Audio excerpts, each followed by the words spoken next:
nei 41 anni che io ho, parlare in italiano. E se tu gli dici quello che tu stai parlando in un dialetto, ti guarda così, ti guarda un po' stranita. Dice, questa è la lingua che io ho imparato, ma con me, da quando sono nata a oggi, i 65 anni della mia vita, ho vissuti a Tresolaga. Questa è quella della difficoltà che secondo me noi dobbiamo superare, noi che siamo interessati a fare un ragionamento alto su queste vicende. Dico solo una cosa, non per difendermi, ma mi ha fatto molto soffrire dover scrivere questo libro in italiano, perché fino ad ora i libri li avevo pubblicati tutti in sardo, no? Quindi su 5 libri che ho pubblicato questo è l'unico in italiano, quindi è una media comunque che consiglio a tutti come coerenza. Però hai detto bene tu, per questo libro il target era molto diverso, il target non manco italiano, l'obiettivo era molto diverso, era quello di raggiungere il centro medio istruito e forse anche qualche hit di decisori, e in parte ci siamo anche riusciti da questo punto di vista. E quindi abbiamo già in cantiere altre iniziative per sviluppare il progetto che comunque torneranno alla lingua naturale, a fare dei libri bilingui, però era importante questo.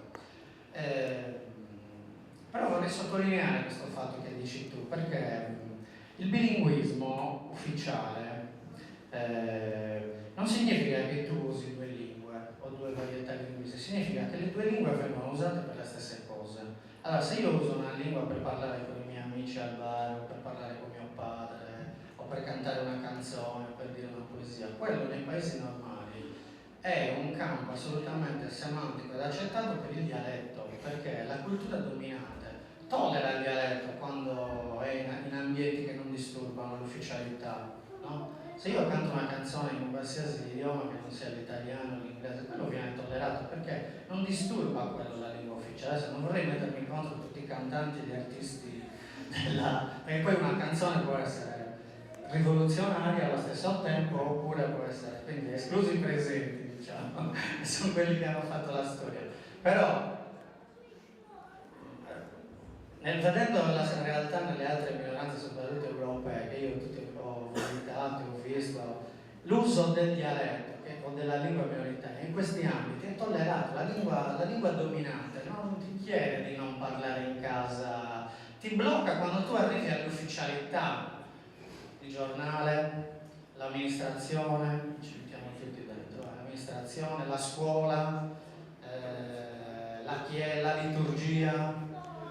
Lì si gioca il destino delle lingue. Io ho scritto un libro con l'editore Domus Deianas, Paolo Pillone, che qui è presente oggi, e avevo titolato questo libro Per una lingua ufficiale, come funziona una lingua ufficiale, che caratteristiche ha, come si costruisce, come si distingue e come funziona, e come va avanti e come va proposta. Perché è lì che si gioca la differenza tra lingua e dialetto, tra bilinguismo oppure diglossia, come la chiamano i linguisti, cioè l'uso di due varietà però con registri diversi. E lì secondo me c'è stata la trappola orientalista, come io l'ho chiamata nel libro, che è il sardo. Beh, il punto è che in alcune zone della Sardegna sta morendo anche il dialetto. Allora, il ragionamento che qui stiamo facendo è un ragionamento quindi di rivoluzione dall'alto. E allora pure il rischio, come diceva Anthony, poi di farla calare su una realtà in cui non c'è quasi più niente. Allora, Cagliari è una realtà importante. Come intervenire su questa città che bene o male resta la città più importante della Sardegna e che è in grado anche di orientare le scelte del resto della Sardegna? E come tutte le guerre, se si conquista la capitale si vince, se non si conquista la capitale non si vince. Allora, cosa fare a Cagliari che è un caso scuola, insomma, sotto questo aspetto? Come intervenire per recuperare quantomeno intanto il dialetto e poi fare il salto successivo e non far calare questo ragionamento invece su una classe dirigente, sulle elite che è a questo punto tentata a rifiutare in toto questo ragionamento e dire no, il sardo non serve e non ci serve in alcun modo. Guarda, io anche posso rispondere a tutte le domande, non sono un deus ex machina, quindi si accettano anche i consigli, però ti posso dire la mia esperienza di cagliarità, voglio dire, alla fine io ci ho avuto dall'84 e quindi i miei compaesani laconesi, anche il sindaco che è presente si offenderanno un po', però sono anche un po' carità, insomma. Ti posso dire che ho visto in questi anni un cambiamento totale da questo punto di vista, perché negli anni 80 e negli anni 90 era veramente difficile muoversi per Cagliari, a parte con queste tematiche, noi che siamo militanti eccetera, e parlare in sardo in certi ambienti perché venivi, non dico che venivi stigmatizzato, perché insomma abbiamo anche armi per difenderci, ma comunque non c'era non si sentiva questo affetto nei confronti della lingua sarda, che invece risulta dalle statistiche che noi di recente abbiamo fatto. Invece devo dire, negli ultimi 10-15 anni, poi rapidamente anche negli ultimi anni, vedo in particolare a Cagliari, ma anche negli altri centri urbani, perché non c'è solo Cagliari, adesso che siamo tutti, viviamo qui a Cagliari, ma ci sono anche altri centri urbani in Sardegna molto importanti, vedo invece che si è realizzato il 50%, dicevo dico il 50% per dire che siamo a metà dell'opera, anche per incoraggiarci, ci vuole che non fai uso nulla, non ho preso nulla, poi le giuro. Vedo invece che c'è una nuova sensibilità, c'è una nuova, come dire, non voglio chiamarla tolleranza, ma la voglio chiamare proprio affetto nei confronti della lingua regionale. Faccio un esempio così da genitore, io come genitore sono un genitore sardofono, quindi mi è capitato negli ultimi 7 anni della vita di mio figlio di girare per tutta la città, scuole, asili nido, palestre, piscine, negozi, giardini pubblici, di parlare sempre in sardo. Non è in un ambiente quasi totalmente italofono, quasi totalmente. Non mi è mai capitato una volta che una persona abbia stigmatizzato, abbia storto il naso, magari qualcuno l'avrà anche pensato, però nessuno si è azzardato neanche a fare la faccia storta. Quindi questo è già, secondo me, un grande cambiamento da questo punto di vista. E penso che sia un effetto delle politiche di questi anni, perché ne parlavamo proprio stamattina in ufficio con Michele Ladro e con gli altri ragazzi e ragazze, ormai non ti mando sul sporo dello sportello linguistico, perché da poco Nocitano ha scritto sul suo blog, si è occupato di questo libro e faceva tutta un'analisi, si è occupato proprio, ci fa piacere anche che questo libro stia girando anche nelle altre minoranze linguistiche europee, e parlava proprio di questo fatto, del fatto delle politiche dall'alto, del lavoro che bisogna fare dal basso. E io sono sempre sensibile a questo ragionamento, perché ci mancherebbe altro, ho una coscienza democratica, sono vissuto in un contesto democratico e sono sempre convinto di questo, però non bisogna neanche cadere troppo nel luogo comune del democraticismo ad oltranza, perché altrimenti se tu vuoi mettere tutti d'accordo, e forse il direttore di giornale lo sa bene, questo ragionamento che amministra una realtà complessa, non riesci a fare le cose, o lo sa bene un sindaco, o lo sa bene un editore, forse anche gli artisti sanno che non si può accontentare tutti, allora bisogna fare delle scelte e bisogna cercare di agire sulla società. È vero, noi abbiamo agito dal lato, nel senso che noi, io parlo di me stesso, ci siamo inoculati dentro la regione, no? Daniela Pina, in un'intervista della quale approfitto anche per ringraziare, ha parlato di me dicendo il combattente della lingua che si fece burocrate per... ha ragione, ha colto nel segno, perché io in sostanza in questi anni ho fatto il doppio giochista, ho fatto il traditore pulito, cioè sono entrato dentro la regione per difendere le ragioni della lingua, per pensare di difendere, magari ho sbagliato, poi sarà dato un giudizio anche da questo. Però noi, e tutti quelli qui che lavorano agli sportelli linguistici lo sanno, perché queste vicende le abbiamo vissute in questi anni, abbiamo agito dalle istituzioni per cercare di intervenire nella società. Siamo andati nelle scuole, siamo andati nelle associazioni, abbiamo cercato di parlare con i preti, abbiamo sfruttato la nostra posizione non per avere il potere o per confermare il potere, anzi, ma per cercare di intervenire nella società, perché non è detto che le cose che arrivano dall'alto sono sempre sbagliate, o che arrivano da un'istituzione sono sempre sbagliate, bisogna vedere, anche lì c'è un po' di qualunquismo, e non tutto quello che arriva dal basso è giusto, a volte dal basso vengono istinti che sono di pancia, in Italia abbiamo un'esperienza in questi ultimi 20 anni, di cui stiamo traendo i frutti, e ti vengono invece le cose sbagliate. Quindi su questo argomento io ci andrei, cioè valuterei caso per caso per vedere dove sono andate. E per Cagliari la ricetta è questa, è la stessa. C'è comunque una tolleranza, un affetto della popolazione. Molti non parlano più la lingua, come anche in molte zone della Sardegna. Non è che da Cagliari vai a San Luri cambia molto la differenza. I bambini vengono cresciuti in italiano, anche a San Luri, e penetra la cosa anche all'interno della Sardegna. Allora va fatto tutto un lavoro come quello che abbiamo fatto per il cartone animato di Pimpa, va sensibilizzati, i bambini vanno cresciuti. I bambini se li metti di fronte alla televisione da quando hanno 2 anni e mezzo a quando hanno 12 anni, quel giorno, cioè mia figlia adesso, senza essere malata ai corsi, sa parlare un po' di spagnolo e un po' di inglese. Come l'hai imparato? Guardando Violetta, era una cantante. Siamo in due. È vero che sanno parlare un po' di spagnolo e un po' di inglese, l'hanno imparato guardando la televisione, guardando un telefilm alla televisione. Allora io dico, se in Sardegna non siamo riusciti neanche a fare una politica di questo tipo, probabilmente l'interrogativo ce lo dobbiamo mettere. Se i bambini imparano alcune cose oltre all'italiano dalla televisione, forse la televisione ci può aiutare, forse il servizio pubblico o la regione può fare qualcosa per fare dei servizi all'interno di un mercato che è un mercato che è culturale anche questo. Per esempio questo cartone che abbiamo doppiato in sardo in questi anni per i bambini può essere un esempio interessante. È anche un esempio di utilizzo per esempio della norma e delle varietà o delle varianti come le chiamano i linguisti, meglio se le chiamiamo dialetti così ci chiamiamo. Cioè ogni personaggio è doppiato secondo il dialetto di un paese e poi ci sono i sottotitoli, adesso non so se in questa versione ci sono perché c'erano dei problemi, e poi ci sono i sottotitoli scritti nella norma ufficiale in modo da vedere anche come passa la pronuncia dal parlato all'orale. È una delle tante iniziative, certo.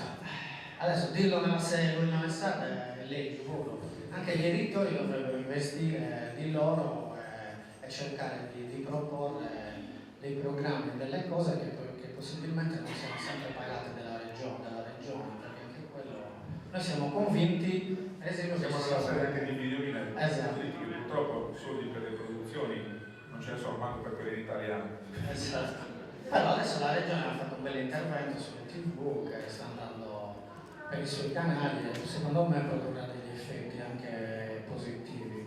Però l'esempio di Pimpa doppiata, ecco, noi ne abbiamo fatto uno perché le risorse erano quelle che sono, però sui bambini bisognerebbe agire in questo modo, cercare di portarli da questo punto di vista. Cioè comunque nelle città rendere appetibile il sardo con gli strumenti della normalità e della contemporaneità. Non sempre il pastoralismo, la realtà dell'interno, Sant'Igorio, il culturalismo a tutti i costi. Una lingua normale è normale, parla anche di altre, quelle sono cose importantissime, fanno parte dell'identità, però una lingua normale rischia di ridotto, non può forza di più fare. Senti, alla fine ce lo spieghi cos'è questo orientalismo? Allora, così spiego anche perché la prefazione me l'ha fatta Alessandro Mongili. Alessandro Mongili nel 2007 mi diede un ottimo consiglio. C'era un libro di questo scrittore palestinese statunitense che si chiama Edward Said, che si intitola appunto Orientalismo. Io ho letto questo libro e sono rimasto folgorato, perché questo libro raccontava una storia che sembrava molto simile a quella sarda, a quella della cultura sarda. Cioè sostanzialmente, per farla breve, Said racconta di come l'Occidente ha raccontato a sua volta l'Oriente, partendo dal Medioevo fino ai tempi poi del colonialismo. Ha spulciato tutti i testi della cultura occidentale, Dante, Boccaccio, tutti i testi inglesi, francesi, spagnoli, e ha messo insieme una storia, una narrazione, come va di moda dire oggi, in cui sostanzialmente l'Occidente creava tutta una serie di idee, di stereotipi, di luoghi comuni, di modi di vedere e di interpretare la realtà, che erano quelli dell'Oriente. Quindi anche tanti luoghi comuni che abbiamo ancora oggi, per esempio il luogo comune degli orientali non ti puoi fidare, perché gente un po' imbroglione, perché gente un po' così, sono ancora molto presenti. Poi ce ne sono tanti altri che magari non sono conosciuti, per esempio le donne orientali venivano viste come delle campionessa di Eros, ci sono stati anche dei grandi romanzi scritti, Salammbê, ricordo per esempio, tanti. Comunque, in ogni caso l'Occidente crea tutta una serie di luoghi comuni sull'Oriente e poi nel periodo del colonialismo li trasferisce sugli orientali, anche sulla classe dirigente orientale. E quindi la classe dirigente orientale, che poi si libera anche dal gioco colonialista occidentale, non si libera però da questo punto di vista e continua a vedere la sua realtà con gli occhi degli occidentali.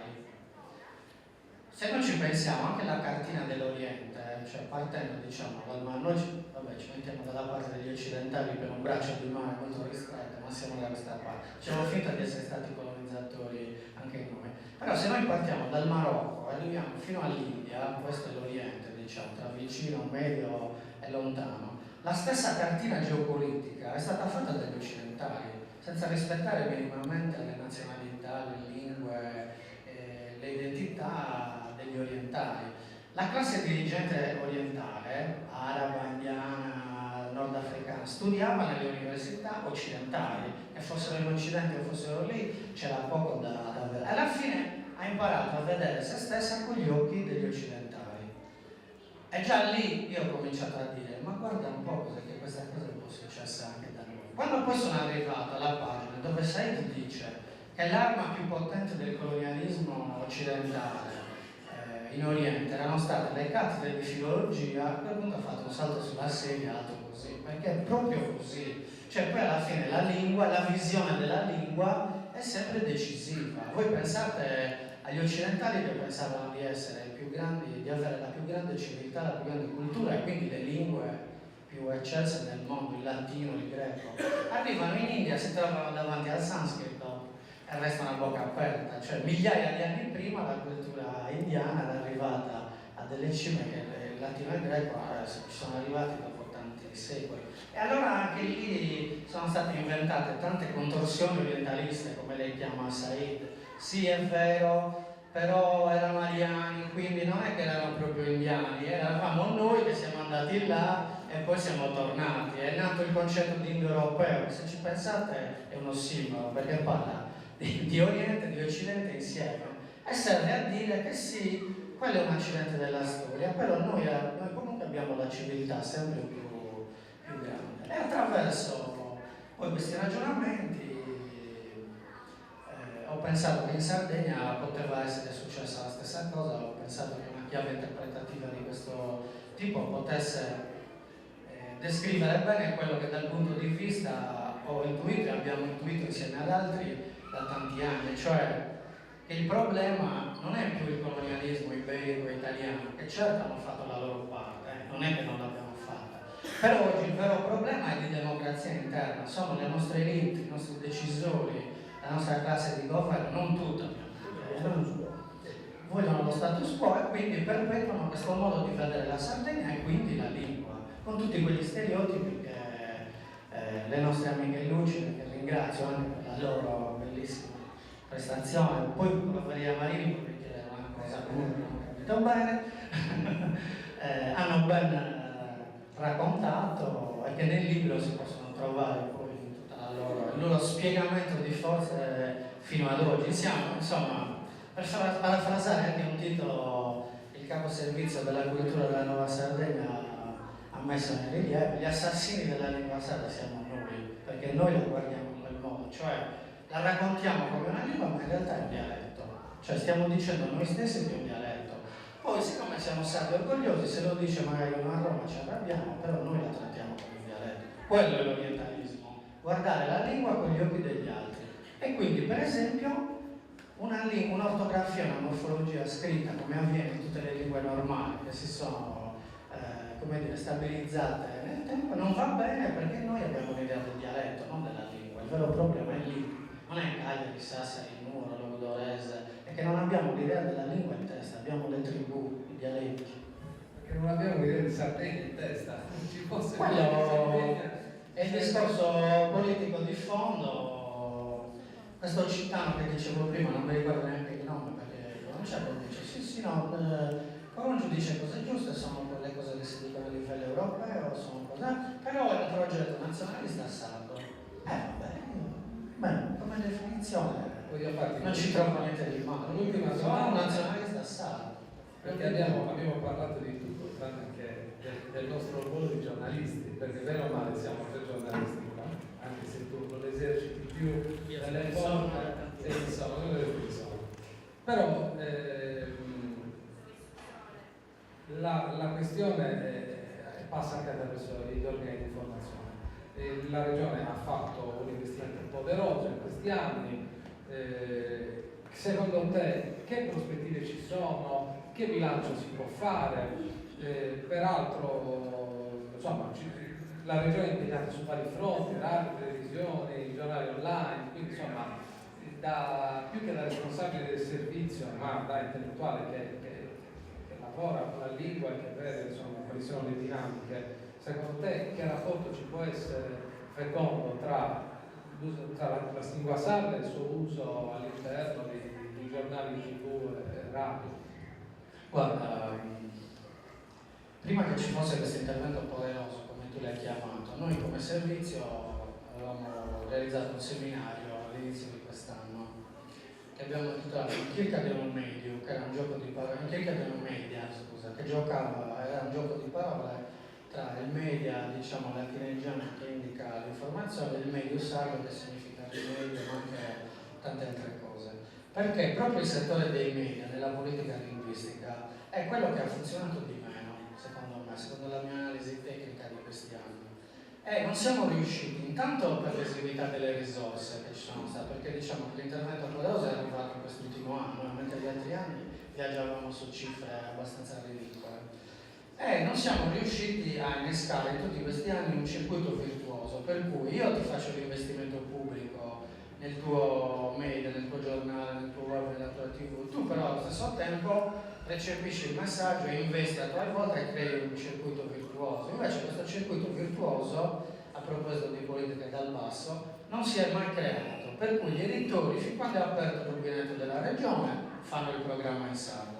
Nel momento in cui si chiude il rubinetto, finisce il programma in sardo, magari riprende dopo 6 mesi, quando la gente si scarisce, non si dà regola per uso, questa trasmissione. Non che tu fai ad euro queste cose prima di fare il suo direttore. E allora tante volte abbiamo parlato con gli editori piccoli, grandi, insomma. Spero che con questo intervento in zona Cesarini, le amministrazioni, gli editori si comprendono quello che ha investito. Quindi nunca devo mettere dirigente pure, posso andare tranquillamente a questa politica, ma con un bel di spendere dinari.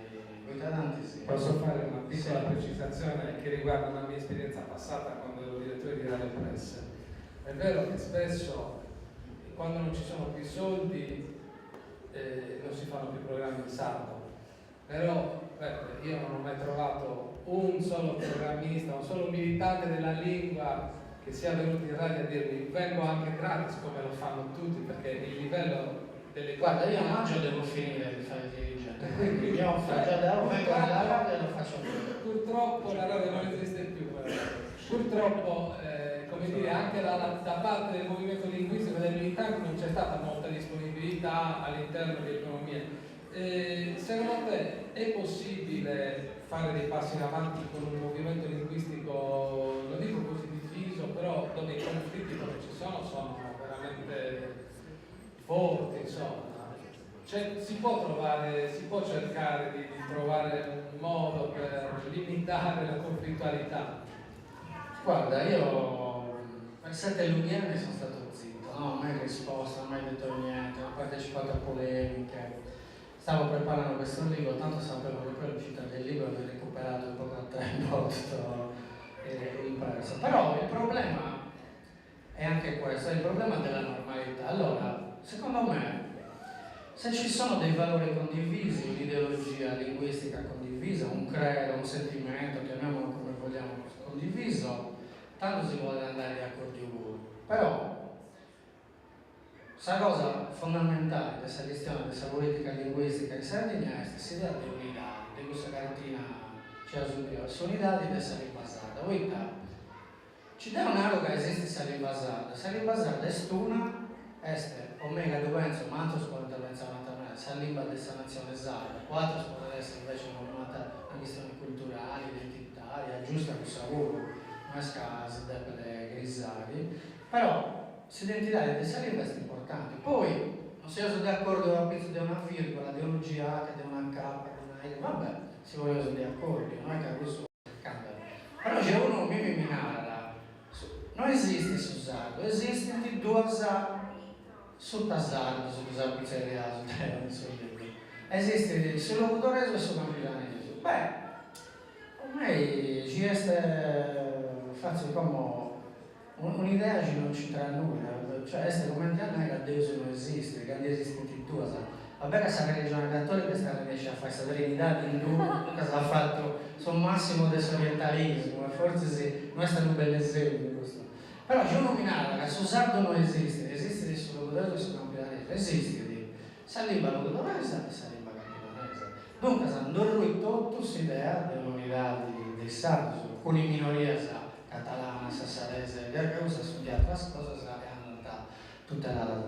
Tanto concorso su, è 20 anni su c'è la regione, con l'Istituto, certo, poi l'ora regionale, fatto Savaggi, l'ora regionale, però Salvini non è che vuole sagattare in me da...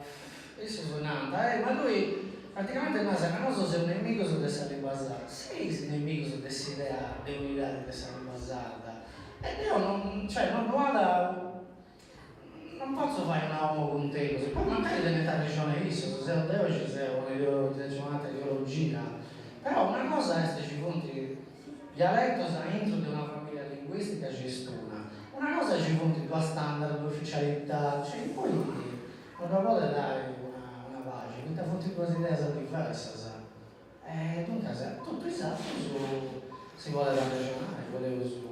Cioè, è una questione, non mi dico che voglio è una questione ideologica, cioè anda contro la storia mia.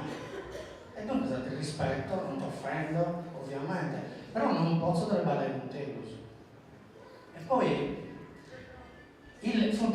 fuori legge o sopra la legge questo spurguità, Europa, Stato e Regione, Nanta, Inglese, lingua sarda, ci magari tanta salleva, se questione dell'autore sul campinaneso, e rosinava della regione, non esiste. Per arrivare a sospettare, credo che ci sia qualche contributo anche dalla platea di domande. L'ultima cosa che volevo dire, Peppe può essere buon testimone. Io lo dico sempre quando parlo con i miei colleghi giornalisti e quando parlo in qualche occasione pubblica, i discorsi sono tutti belli, poi bisogna cominciare a dare qualche esempio.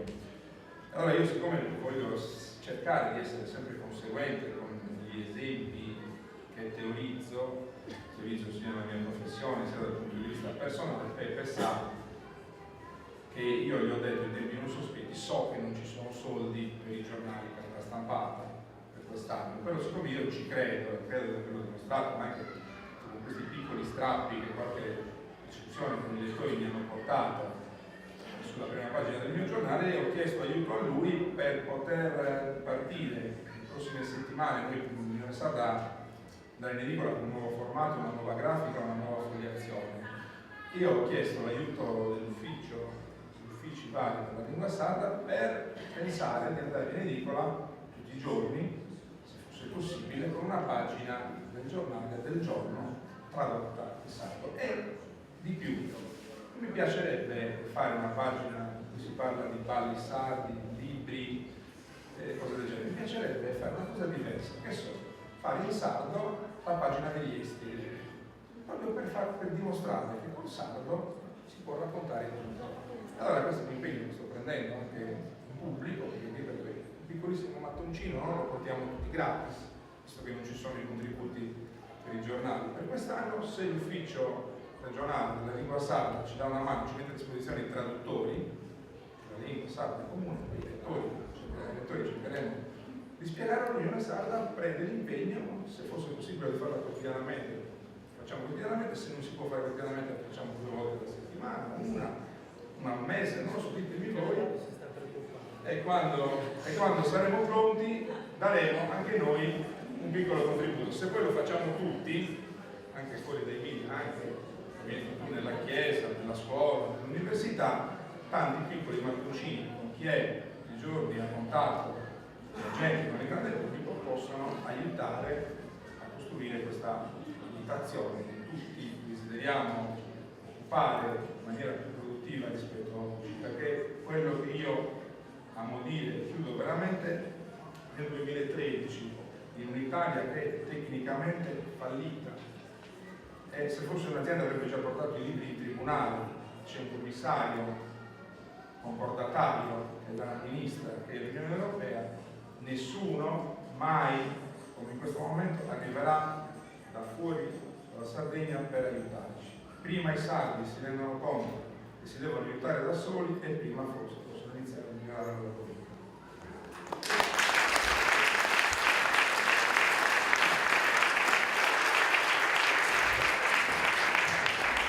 Allora, abbiamo quasi sforato le 2 ore di tempo che avevamo messo in previsione. Questo dimostra, senza esaurire al 100% le tematiche, i possibili sviluppi del dibattito, questo dimostra che il libro è un prezioso elemento di discussione. Avremo altri momenti di approfondimento, perché adesso partiremo nei primi mesi dell'anno prossimo con diverse iniziative, quindi ci sarà modo di rincontrarci. Abbiamo massimo un quarto d'ora di tempo. Ci sono già 5 iscritti a parlare, io direi che 3-4 minuti a testa sono più che sufficienti per così un primo saggio di opinione. Io li sono scalettati secondo le iscrizioni. Maria Antonietta Piga. Maria Antonietta? Ah, ecco. Non è tornata a nuovo, no?